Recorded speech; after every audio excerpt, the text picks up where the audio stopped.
আসসালামু আলাইকুম, welcome to run academy. আজকে আপনাদের সামনে একটি নতুন ভিডিও নিয়ে এসেছি। সেটি হচ্ছে আমরা কিভাবে এমএস ওয়ার্ডে স্বল্প সময়ে ওয়াল শর্টকাট কিগুলো বের করব। আমরা চলে যাচ্ছি ডিসপ্লেতে। তাহলে প্রথমে আমাদের কাজ করতে হবে ওয়াল্ট প্লাস F8 একসাথে ক্লিক করতে হবে। তাহলে আমরা ওয়াল্ট F8 একসাথে প্রেস করার পরে দেখেন আমাদের সামনে একটি ডায়লগ বক্স চলে এসেছে। এখানে আমরা লিখব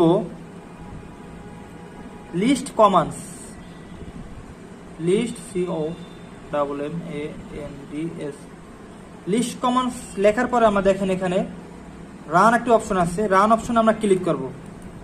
রান অপশনে ক্লিক করার পর এখানে কারেন্ট কিবোর্ড সেটিং এটা থাকবে। এখানে আমরা ওকে ক্লিক করব। It's okay. আমরা ওকে ক্লিক করার পরে দেখেন আমাদের ডিসপ্লেতে কি দেখতে পাচ্ছেন আপনারা।